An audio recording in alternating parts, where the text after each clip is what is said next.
उत्तराखंड के पूर्व मुख्यमंत्री और कांग्रेस के सीनियर लीडर हरीश रावत किच्छा में कांग्रेस के विधायक तिलकराज बेहड़ से मिलने पहुंचे। इस मुलाकात के अब कई मायने निकाले जा रहे हैं। सवाल क्यों उठ रहे हैं और क्यों राजनीतिक हलचल उत्तराखंड में तिलकराज बेहड़ को लेकर अचानक बढ़ी है, ये आपको आगे बताएंगे। लेकिन पहले ये बताएं कि क्योंकि तिलकराज बेहड़ का किडनी ट्रांसप्लांट हाल ही में हुआ है, उसके बाद उनकी सेहत में सुधार हुआ है और बहुत जल्द वो आगे राजनीतिक फ्रंट पर आएंगे, इसकी भी उम्मीद है। और हरीश रावत उनका हालचाल जानने पहुंचे थे, यही उनका दावा है। मैं तो यहाँ अब ये सब बेहड़ जी के शुभचिंतक लोग हैं, ये लोग आ गए उनको देखने के लिए और इसको प्रणाम करने का भी मौका मिल गया। लेकिन मैं खाली तिलकराज बेहड़ जी से मिल गया। देखिए, ये बहुत बड़ी बात है कि वो इतनी बड़ी जंग जीत करके, लड़ाई जीत करके आए हैं और हमारे दोस्त हैं, इसलिए मैं आया।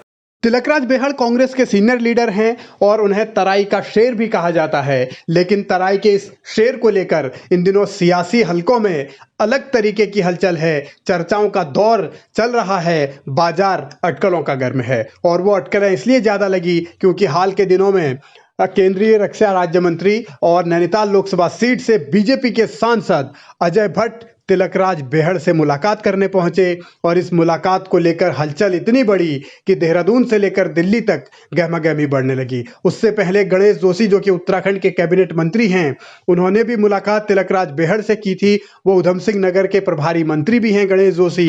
तो इन मुलाकातों के जरिए एक ये माहौल बनाने की कोशिश हुई कि क्या तिलकराज बेहड़ कांग्रेस को अलविदा कहने वाले हैं। चर्चाओं का बाजार इतना गर्म हुआ कि उसके बाद जब हरीश रावत भी उनसे मिलने गए तो उसको डैमेज कंट्रोल का नाम दिया गया। यह बताने की कोशिश की गई कि तिलकराज बेहड़ कांग्रेस ना छोड़ें, उसके लिए हरीश रावत उनसे मिलने पहुंचे थे। हालांकि हरीश रावत ऐसा नहीं मानते और उनका यही कहना है कि वो तो सिर्फ उनका हालचाल जानने पहुंचे थे और कांग्रेस के भीतर जो उठ रहा तूफान है उसको लेकर हरीश रावत अपने अंदाज में, अपने तरीके से उसको टाल रहे हैं।